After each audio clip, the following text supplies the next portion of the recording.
2007년부터 2024년까지 플로리다 주는 시더키 앞바다 멕시코만 해역에 50만 톤이 넘는 굴 껍데기를 쏟아부었습니다. 곧바로 많은 환경 단체들이 반대의 목소리를 냈습니다. 지역 어민들은 이것이 재앙이 될 것이라 여겼습니다. 적지 않은 사람들은 이를 두고 바다에 쓰레기를 버리는 행위에 그럴듯한 보전이라는 이름만 씌운 것에 불과하다고 거세게 비판했습니다. 그런데도 첫 번째 껍데기층이 바다바닥에 닿은 지 불과 18개월 만에 해양생물학자들의 예상을 훨씬 뛰어넘는 기이한 변화가 나타나기 시작했습니다. 한때 폐기물 투기장으로 여겨지던 구역들은 점차 왕성하게 발달한 산호초 생태계로 탈바꿈했고 주변의 많은 자연암초보다도 더 많은 해양생물을 길러내기 시작했습니다. 마지막 단계의 폐기물 처리 방식으로 여겨지던 일이 어느새 미국 역사상 가장 성공적인 해양환경 복원 사업 가운데 하나로 바뀐 것입니다. 그 모든 굴 껍데기는 플로리다 전역의 식당과 수산물 가공 시설에서 수거된 것이었습니다. 매년 이 주의 수산업은 버려지는 굴 껍데기 약 4만 톤을 배출합니다. 예전에는 그 대부분이 곧장 매립지로 보내졌고 공간만 차지할 뿐 어떤 생태적 가치도 만들어내지 못했습니다. 그러나 2007년부터 플로리다 어류 및 야생동물 보전위원회는 완전히 다른 길을 택했습니다. 이 기관은 그것들을 쓰레기로 보지 않고 굴 껍데기를 수거해 플로리다만 연안을 따라 바다 쪽 특정 지점에 의도적으로 투하하기 시작했습니다. 이 이야기가 특별한 이유는 그 껍데기들이 바다 밑에 아무 의미 없이 가라앉아 있지 않았기 때문입니다. 그것들은 거의 무너졌거나 파괴된 해양 환경을 다시 세운다고 할 만큼 거대한 생태 반응의 연쇄를 일으켰습니다. 한때 버려지던 그 껍데기층은 사람들이 상상했던 어떤 것보다도 훨씬 더 큰 가치를 떠받치는 토대가 되었습니다. 처음에 그 껍데기 투기장은 반대하던 이들의 우려와 정확히 닮아 보였습니다. 죽은 굴 껍데기 더미가 바다 및 모래 바닥 위에 층층이 쌓여 있었습니다. 뚜렷한 생명의 흔적은 전혀 보이지 않았고 먼 바다에는 탄산칼슘 조각층만이 쏟아져 있었습니다. 현장을 추적하던 생물학자들은 반백만 톤의 물질이 바다에 던져졌을 때 사람들이 흔히 떠올리는 바로 그런 풍경을 기록했습니다. 껍데기는 가라앉아 커다란 둔덕을 이루고 퇴적층을 뒤흔들었습니다. 처음 몇 달 동안 이 사업은 값비싼 비용을 들여 바다에 쓰레기를 버리는 장면과 거의 다르지 않아 보였습니다. 그러나 곧 아주 작은 생물들이 껍데기 표면에 달라붙기 시작했습니다. 먼저 박테리아가 탄산칼슘 바탕 위에 생물막을 만들었고 뒤이어 규조류와 여러 미세조류가 자리 잡았습니다. 그것들은 우연히 붙은 것이 아니었습니다. 굴 껍데기의 탄산칼슘 구조 자체가 모래바닥으로는 만들 수 없는 이상적인 부착 표면을 제공했기 때문입니다. 단지 6개월 만에 전체 껍데기 층은 얇은 생물막으로 덮였습니다. 눈으로 보기에는 아직 대단한 변화처럼 느껴지지 않았지만 생태학적으로는 그것이 결정적인 출발점이었습니다. 그 미세한 생물들은 나중에 수천 마리의 더 큰 생물을 떠받치게 될 먹이 사슬의 첫 바닥층을 세운 것입니다. 과학자들이 예상하지 못했던 것은 이 정착 속도가 일반적인 인공암초 발달 속도보다 3배에서 4배나 빨랐다는 사실입니다. 보통 사람이 콘크리트 구조물이나 퇴역 선박을 가라앉혀 암초를 만들면 의미 있는 생물 성장 수준이 나타나기까지 2년에서 3년이 걸립니다. 그런데 이 굴 껍데기 더미에서는 그 문턱에 도달하는데 겨우 6개월이면 충분했습니다. 굴 껍데기는 아라고나이트로 이루어져 있는데 이것은 바닷물에 약하게 녹으며 칼슘 이온을 방출하는 탄산칼슘의 한 형태입니다. 이 이온들은 주변 수역을 더 알칼리성으로 만들고 그 결과 따개비와 관벌레 그리고 마침내 새로운 굴처럼 석회질 구조를 만드는 생물의 성장을 촉진합니다. 다시 말해 그 껍데기층은 단순히 움직이지 않는 물리적 골격이 아니라 화학적으로 활성화된 표면이었고 거의 스스로 생물 점유 과정을 위한 영양 조건을 제공하고 있었던 셈입니다. 첫 해가 끝날 무렵 껍데기 더미는 더 이상 원래 모습을 거의 유지하지 않았습니다. 표면에 몇 센티미터마다 해양 생물이 덮여 있었습니다. 따개비가 우세해 조밀한 층을 만들었고 관벌레는 탄산칼슘관을 세웠습니다. 해면은 붙어서 물을 걸러내기 시작했습니다. 한때 폐기물로 여겨지던 물질은 이제 진짜 살아있는 기반으로 바뀌었습니다. 하지만 가장 큰 생태 폭발은 바로 굴 그 자체에서 왔습니다. 어린 굴은 스페트라고도 불리며 붙어 살기 위해 단단한 표면이 필요합니다. 자연적인 생활사에서 그것들은 특히 다른 굴 껍데기에 붙는 것을 선호합니다. 문제는 플로리다의 자연굴 암초가 수십 년에 걸친 과도한 채취와 오염, 해안 개발로 심각하게 파괴되었다는 데 있었습니다. 당시 환경에는 어린 굴이 정착할 만큼 충분한 껍데기가 남아있지 않았습니다. 바다에 투하된 껍데기층은 이 문제를 거의 즉시 해결했습니다. 껍데기 하나하나가 굴 유생에게 잠재적인 부착 지점이 되었습니다.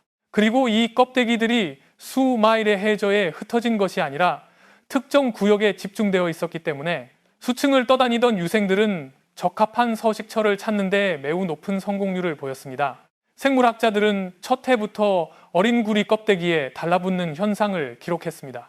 2년 차가 되자 그 굴들은 성체가 되어 다시 자신의 유생을 생산하기 시작했고, 그로써 스스로 유지되는 개체군이 형성되었습니다. 3년 차에 이르러 투하 구역 전체는 같은 지역의 역사적 자연암초 여러 곳과 맞먹거나 이를 능가하는 밀도를 지닌 완전히 기능하는 굴암초로 바뀌었습니다. 기록된 수치는 실로 놀라웠습니다. 시도키에서는 투하된 굴 껍데기 한 세제곱미터마다 3년 차에 평균 847마리의 살아있는 굴이 서식했습니다. 반면 바로 근처의 비슷한 모래바닥에는 굴이 단 한 마리도 없었습니다. 그 껍데기층은 이전에는 완전히 비어있던 지역에 서식처를 만들어낸 것입니다.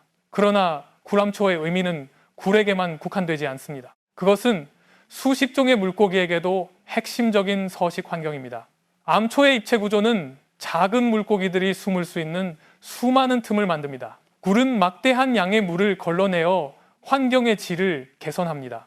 암초는 먹잇감이 되는 종을 끌어들이고 이어서 포식자들의 출현도 불러옵니다. 껍데기가 투하된 지 불과 2년 만에 이 주변의 어류 개체군 조사에서는 종 다양성과 개체 밀도가 모두 크게 증가한 것으로 나타났습니다. 플로리다에서 경제적 가치가 가장 높은 스포츠 피시 가운데 하나인 레드드럼이 엄청난 수로 나타났습니다. 어린 레드드럼은 대개 굴암초를 보육장처럼 이용하며 사냥을 피할 만큼 충분히 자랄 때까지 껍데기층 사이에 몸을 숨깁니다. 껍데기 암초가 있는 지점에서는 레드드럼 밀도가 인근의 암초가 없는 지역보다 5배에서 8배 높았습니다. 따개비와 다른 암초 생물을 먹는 양머리 고기도 몰려들었고 그 밖에 수많은 종도 연이어 모습을 드러냈습니다. 한때 쓰레기라 불리던 것이 이제는 이상적인 어장으로 변해 있었습니다. 이 현상의 경제적 파급 효과야말로 모든 것을 완전히 바꿔놓았습니다. 처음에는 굴껍데기 투하에 반대하던 낚싯배 선장들이 나중에는 오히려 자신들의 어장 근처에 추가 투하 지점을 설치해달라고 적극적으로 요청하게 되었습니다. 새 암초는 엄청난 양의 물고기를 끌어들였고 그 결과 빠르게 유명한 낚시 명소가 되었습니다. 한때 논란의 대상이던 환경정책이 이제는 실제 성과를 부정할 수 없게 되자 찬사를 받는 서식지 조성 모델로 바뀐 것입니다. 플로리다 어류 및 야생동물 보전위원회는 껍데기 투하 지점의 어류 개체군을 껍데기가 없는 대조구역과 비교했습니다. 그 차이는 매우 뚜렷했습니다. 껍데기 암초는 인접한 모래바닥보다 어류 생물량을 340% 더 많이 지탱했고 종 다양성은 280%까지 증가했습니다. 굴 껍데기는 굴만을 위한 환경을 만드는 것이 아니라 하나의 먹이사슬 전체를 떠받칠 수 있는 완전한 생태계를 세워낸 것이었습니다. 굴은 여과 섭식을 하는 생물입니다. 성체굴 한 마리는 하루에 30갤런에서 50갤런의 물을 걸러내며 조류와 퇴적 진흙, 박테리아, 과잉 영양분을 제거할 수 있습니다. 굴암초 하나에 수십만 마리의 개체가 모이면 수질에 대한 영향은 생태계 전체 규모에서 뚜렷해집니다.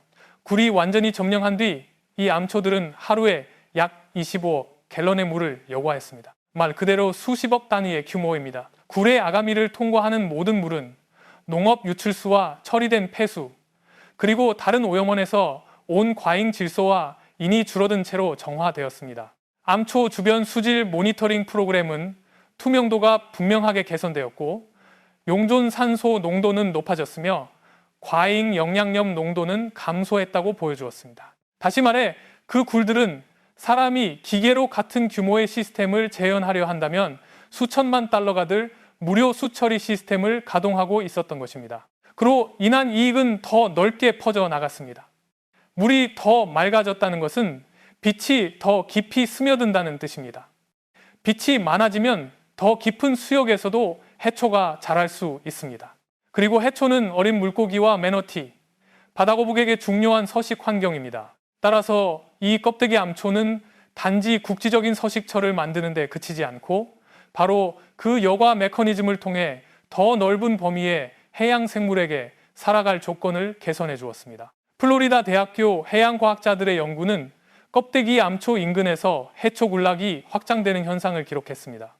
이전에는 물이 너무 탁해 해초가 자라지 못하던 많은 지역이 껍데기 투하 후 3년에서 4년 만에 건강한 해초밭이 형성될 만큼 충분히 맑아졌습니다. 그 껍데기층은 긍정적인 대먹임고리를 작동시켰습니다. 구리 수질을 개선하면 더 깨끗해진 무리 해초 확장을 돕고 해초는 다시 서식 환경을 더 향상시키며 더 많은 해양 생물을 길러내는 것입니다.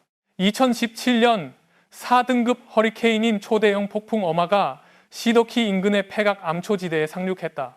해안 공동체들은 심각한 피해를 일으킬 수 있는 폭풍 해일과 거센 파도에 맞설 각오를 하며 대비했다. 그런데 폭풍이 지나간 뒤 피해 평가팀은 매우 뜻밖의 사실을 발견했다. 백악 암초 인근의 해안 구간은 비슷한 조건이지만 가까이에 암초가 없는 지역보다 침식이 30%에서 40% 더 적었다. 자연 암초가 오래전부터 폭풍을 막아주는 방패 역할을 한다는 사실은 잘 알려져 있었지만 복원된 백악 암초가 보여준 보호 규모는 예상마저 뛰어넘었다. 이 암초들은 거칠고 복잡한 구조로 성장했는데 이는 표면적이 매우 넓고 굴곡진 형태가 많다는 뜻이며 그 덕분에 파도의 에너지를 대단히 효과적으로 약화시킬 수 있었다.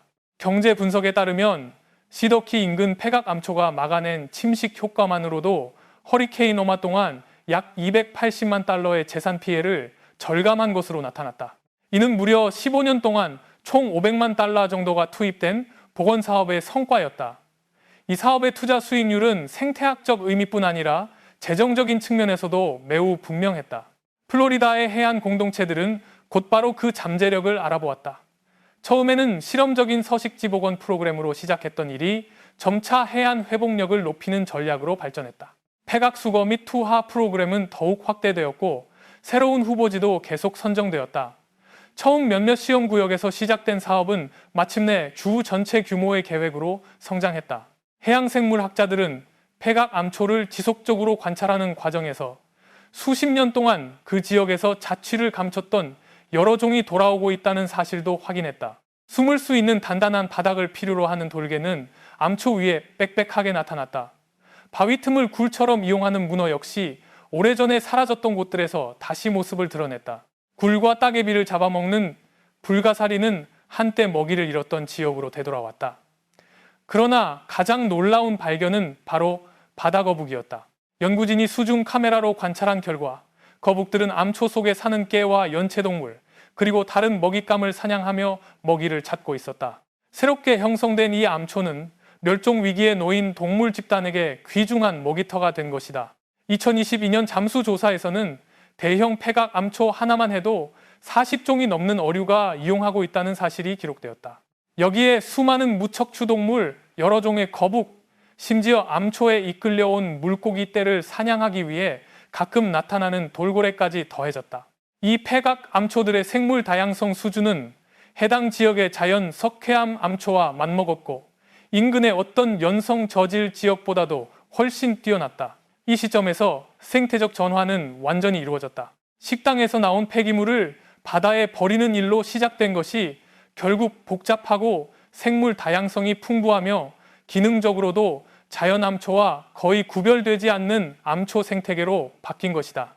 일부 지표에서는 복원된 암초가 오히려 수십 년 동안 환경 압박으로 쇠퇴해온 자연 암초보다 더 나은 성능을 보이기까지 했다.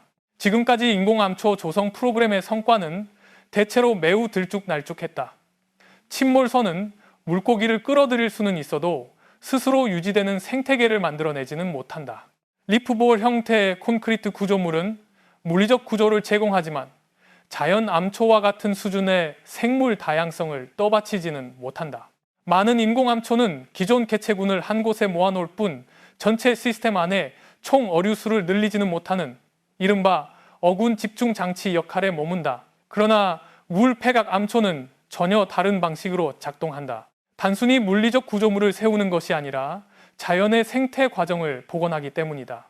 자연에서 굴암초는 스스로 자신을 쌓아 올린다. 살아있는 굴은 죽은 굴 껍데기에 달라붙어 자라고 그렇게 자란 굴이 죽으면 다음 세대를 위한 기반이 된다. 암초는 생물학적 과정을 통해 가로로도 세로로도 확장된다. 다시 말해 그것은 스스로 유지되고 스스로 재생될 수 있다.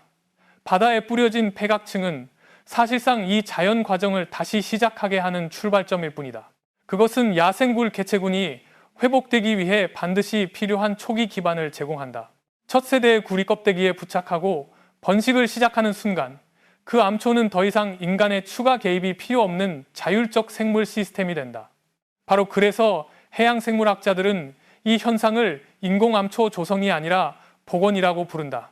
인공암초는 인간이 자연 환경을 흉내내기 위해 세운 구조물이다. 반면 폐각암초는 폐기물을 재료로 활용해 자연 환경을 다시 세운 것으로 자연의 자가 회복을 가로막던 제한 요소를 넘어서게 한다. 플로리다의 성과가 분명해지자 멕시코만 연안의 다른 주들도 관심을 보이기 시작했다. 엘라베마는 2015년에 굴껍데기 재활용 프로그램을 도입했고 미시시피는 2018년부터 폐각 투하를 시작했다. 멕시코만 최대 굴 산업을 보유한 루이지애나 역시 유사한 방법으로 대규모 폐각 조성 사업을 확대했다. 2023년까지 멕시코만 전역에는 다양한 복원 프로그램을 통해 80만 톤이 넘는 굴 껍데기가 투하되었다. 여러 주에서 축적된 결과는 모두 같은 패턴을 보여주었다. 껍데기를 투하하면 생태계 발달이 매우 빠르게 촉진되고 굴 개체군이 회복되며 어류 개체군이 증가하고 수질이 개선되며 해안 침식이 줄어든다는 것이다. 이 성공은 정책 입안자들마저 놀라게 한 경제적 계산으로 이어졌다. 투하된 폐각 1톤마다 10년 동안 약 85달러에서 120달러에 이르는 생태계 서비스 가치가 창출되는 것으로 추정되었다. 여기에는 상업 어업 가치, 레저 낚시 가치, 수질 개선, 해안 보호 가치가 포함된다. 플로리다가 투하한 50만 톤의 폐각은 측정 가능한 경제적 이익만 해도 4천만 달러에서 6천만 달러에 이르는 것으로 추산된다. 한때는 바다의 쓰레기를 낭비처럼 버리는 프로그램으로 여겨졌던 사업이 이제는 주 정부가 시행한 환경 투자 가운데 가장 높은 수익률을 보이는 사례 중 하나가 되었다. 수거와 운송, 해상 투하까지 포함한 폐각 1톤당 비용은 8달러에서 15달러 수준이었지만 얻는 이익은 그보다 6배에서 10배 더 컸다. 가장 오래된 암초 구역은 이제 거의 20년에 이르렀고 초기 복원 목표를 훨씬 뛰어넘는 특징까지 보이기 시작했다. 그것들은 단순히 복원된 암초가 아니라 어떤 측면에서는 자신들이 대체한 원래의 자연 암초보다 더 나은 상태가 되었다. 바다에 투하된 폐각층은 대부분의 쇠퇴한 자연 암초보다 더 높은 구조적 복잡성을 가진 암초를 만들어냈다. 폐각은 최대한 넓은 표면적을 확보할 수 있는 3차원 구조를 형성하도록 의도적으로 쌓였다. 그 결과 더 낮고 평평한 자연 암초보다 해저 1제곱미터당 더 넓은 서식 공간이 만들어졌다. 어류 개체군 조사에 따르면 오래된 폐각 암초는 거의 손상되지 않은 자연 암초 생태계에 가까운 수준의 어류 밀도를 지탱했고 이미 훼손된 자연 암초는 훨씬 앞질렀다. 생물 다양성 지표 역시 같은 흐름을 나타냈다. 폐각 암초는 단순히 그럭저럭 괜찮은 대체 서식지가 아니라 진정으로 높은 품질의 서식지로 자리 잡은 것이다. 더욱 놀라운 점은 이 암초들이 지금도 스스로 확장되고 있다는 사실이다. 초기 폐각층 위에서 성장한 굴들은 계속 성공적으로 번식하며 주변 지역으로 암초를 넓혀가고 있다. 죽은 굴의 껍데기는 다시 쌓여 암초의 높이를 더욱 키운다. 한때는 의도적으로 껍데기를 투하해 만들어진 구조물이 이제는 자연의 법칙에 따라 저절로 성장하고 있으며 이는 과거 야생 암초가 역사 속에서 자라났던 방식과 똑같다. 해양생물학자들은 어떤 폐각 암초는 살아있는 암초 자체의 자연 성장 덕분에 처음 형성된 이후 면적이 2배로 늘어났다고 추정한다. 이들은 살아있는 생태계이며 계속 자라고 있고 앞으로도 수십 년 동안 변화해 갈 것이다. 바다에 껍데기를 뿌리는 초기 투자만으로 오늘날 스스로 유지되고 스스로 확장되는 구조가 만들어진 셈이다. 플로리다 굴껍데기 이야기는 환경복원에서 매우 중요한 한 가지를 보여준다. 때로 가장 효과적인 해결책은 첨단 기술이나 막대한 자금이 아니다. 때로 필요한 것은 단지 한 곳의 폐기물을 자연히 활용할 수 있는 올바른 장소로 옮겨놓는 일뿐이다. 과거라면 매립지에 버려졌을 껍데기들이 이제는 바다 암초를 세우고 있다. 이 사업이 성공한 이유는 자연의 과정을 거스른 것이 아니라 그 과정과 함께 작동했기 때문이다. 굴껍데기는 인공 환경을 만들어낸 것이 아니다. 그것은 자연 서식지가 스스로 재생될 수 있도록 필요한 조건을 회복시켰다. 이 차이는 대단히 중요하다. 인공 구조물은 유지 관리가 필요하지만 자연 과정은 스스로 지속될 수 있기 때문이다. 오늘날 다른 많은 해안 지역도 이 모델을 배우고 있다.